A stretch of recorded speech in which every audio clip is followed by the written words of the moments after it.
When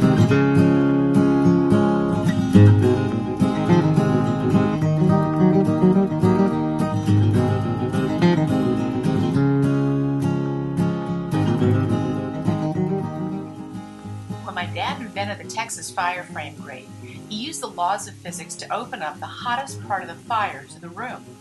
Time magazine called it the physicist's fire. Let me show you how easy it is to start and maintain. We'll go back to about a half hour ago when I first built this fire. You can use split or unsplit logs or a combination of both. I'm going to make this fire with all split logs. And you want to start with your biggest log, put it in the back. Notice the grate is all the way in the back of the fireplace.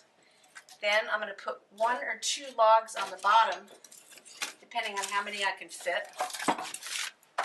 In this case, I can fit 2 in the bottom. That bigger log right there in the back.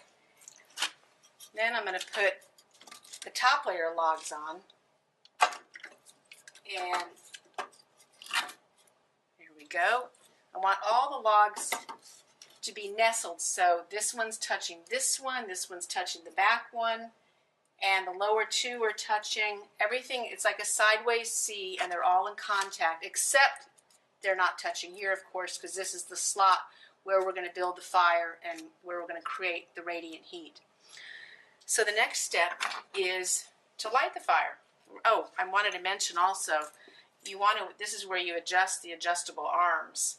If you want to raise it, you can take your poker and go like this to raise it, or you can go like this, tapping it to open it, to close it rather.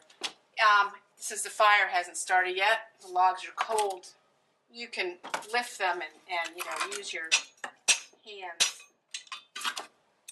I like to have about a 2-inch opening in front. 2 inches is just about perfect to get that fire started.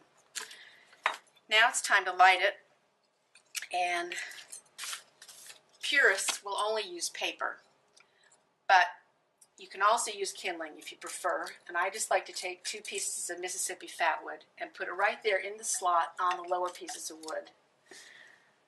Then what you do is you take 3 sheets of newspaper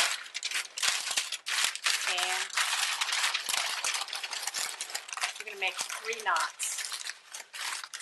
And the knots go right inside in the slot that you've created. Like that. And now we're ready to light it. It's that easy. I'm just going to light each of the 3 knots, and I'm just going to double check, make sure everything's touching, which it is, and let's see what happens.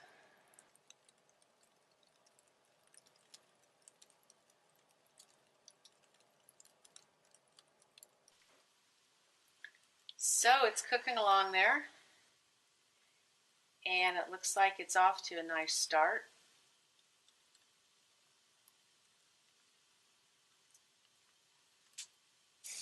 And here we are, it's later.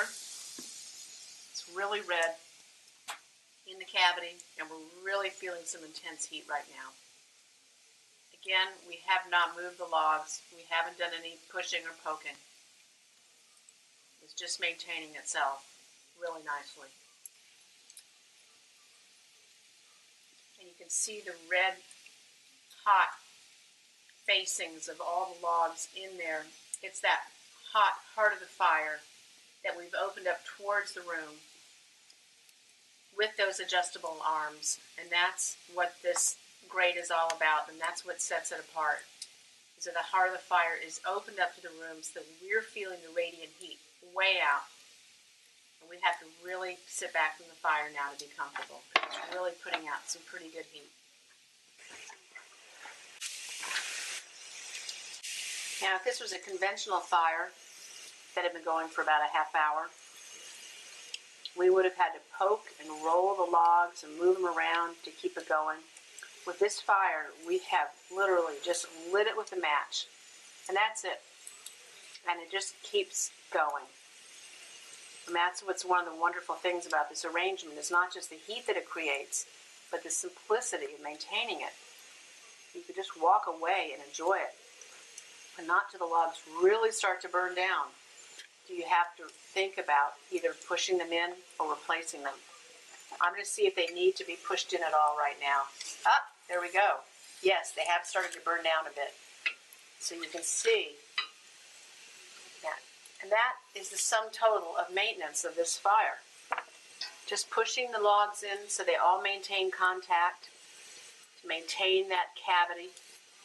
And then over time, as the logs burn out, we will replace them, but that's going to be quite a while. We're about half an hour into it now, and it's going strong. We haven't had to do anything except just nudge the top and bottom log back about an inch since they've started to burn down a bit. And we're getting a lot of heat from those red, really hot red facings of the log inside that cavity that have been opened up towards the room. No coals have started to drop down yet, and yet we still have really good heat coming out of that fire.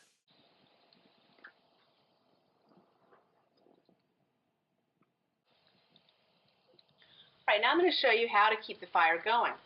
Let's say it's still early in the evening. Well, you can see that these pieces are really breaking up a lot. So I'm going to push them back as far as I can, let them break up if they need to. And then I'm going to put a new log on using the tongs. And I'm just going to slide it on there. Put this one on top.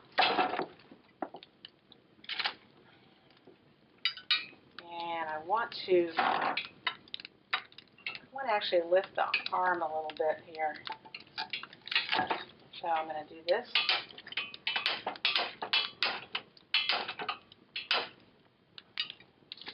And I'm going to put yet another log on there.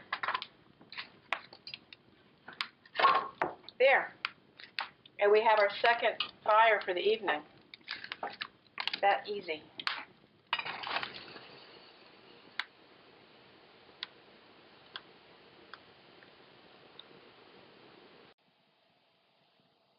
And here we are in phase 2, where we added the 3 logs a while ago, and now they're going really strong and really hot. And the fire has absolutely peaked in terms of the heat that's just pouring into the room right now. I'm going to turn out the lights so we can just enjoy the flames.